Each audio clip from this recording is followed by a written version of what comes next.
People throw out millions of tons of furniture every year. In America, the amount of furniture sent to landfill has nearly doubled from 35 years ago. That's about the same time IKEA opened its first US store. Now, the company is trying to keep its stuff out of the trash. IKEA plans to make all of its 10,000 products from renewable or recycled materials. And they launched a buyback program in 30 countries. Can IKEA really solve the furniture waste problem it helped create? We went to Vancouver, Canada, to see how the company is trying to make it work. Katie Dixon estimates about a fifth of the furniture in her apartment comes from IKEA. Our media shelves are from IKEA. Yeah, we've got the IKEA special here. The IKEA store in Vancouver has a program that rewards customers for bringing in used furniture. People upload a photo online, wait to hear if their piece is in acceptable condition, A few minor scuffs and marks. and then drop it off. Today, she's calling the store to try and resell these Kallax shelves. We just need to downsize a little bit. It costs $35 brand new. I got a gift card because there's a promotion right now where you get double the amount. Originally, I would have gotten $15 for the item, and with the promotion, I got $30 back. Thank you. The items end up in a special section of the store after being cleaned up. As soon as we put out, it's just flies. They just can't believe that's so cheap. IKEA revolutionized home furnishing with easy-to-ship flat-pack furniture made from particle board. But a lot of its pieces are much less durable than objects made from solid wood. So, they can end up on the curb. The buyback service offers an alternative. Last year, it helped give 39 million products a second life. But not every customer is successful in using the program. In another part of Vancouver, Maria Hernandez also lives in a home surrounded by IKEA products. Basically all our plates and bowls are from IKEA.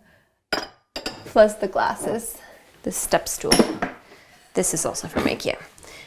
And this helps me because I'm very short, so I can reach stuff like that, which is also from IKEA. Oh, and this light is also from IKEA. And it's very kind of like mid-century modern. She's trying to sell back her Raskog utility cart. Within a few hours, Maria heard back. My item was rejected because of the rust, and the guy on the phone suggested that I could clean it off, but I think I'm gonna not bother with it. In the end, Maria gave her blue cart to a friend. She may have had better luck if she shipped the cart to Sweden. There, in IKEA's home country, a secondhand store salvages furniture from the recycling center next door. IKEA opened in the Raatuna Mall in 2020 to find out if selling refurbished furniture in a smaller location is economically viable. People drop off hundreds of items here every day. So the first step is sorting. Here you can see the queue of stuff that we collected today.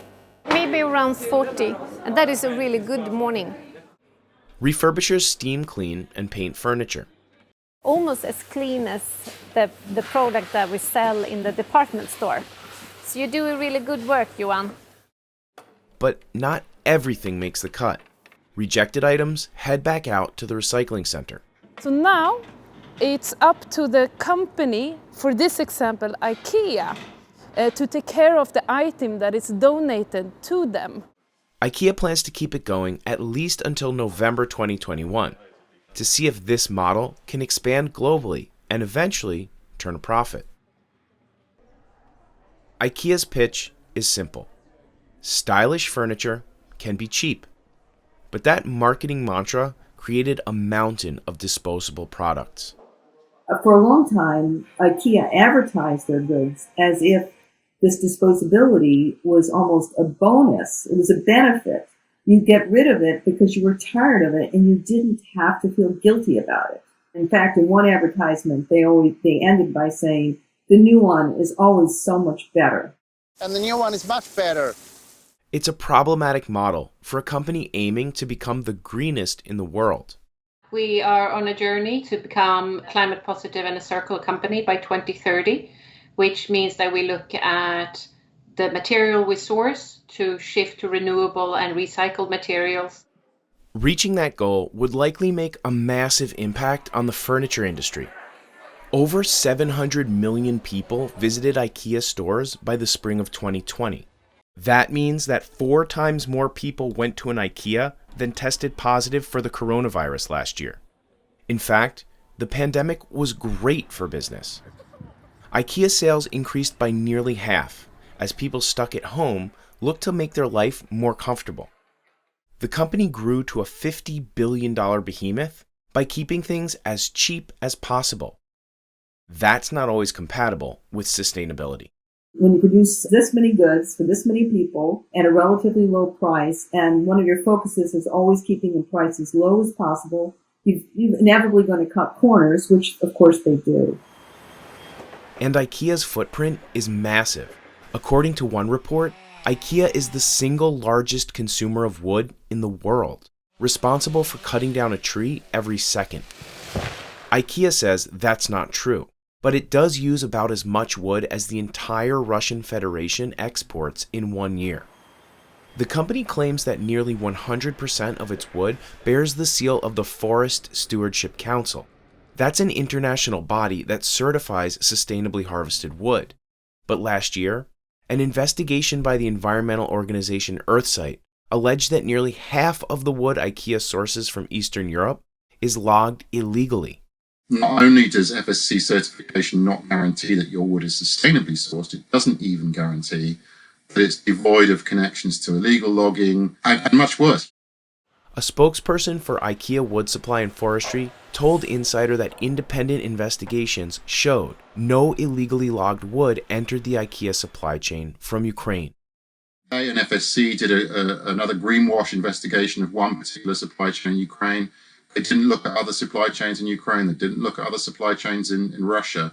And they certainly haven't forced FSC to make the fundamental changes to its systems and procedures, which would prevent it being abused in the way that we've seen, both here in this case and also around the world.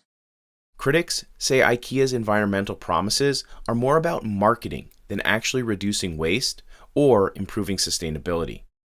I think that IKEA is making some efforts now, but I think you have to be very careful because they always have. There's a good bit of greenwashing by that company. Still, IKEA's efforts are better than the alternative.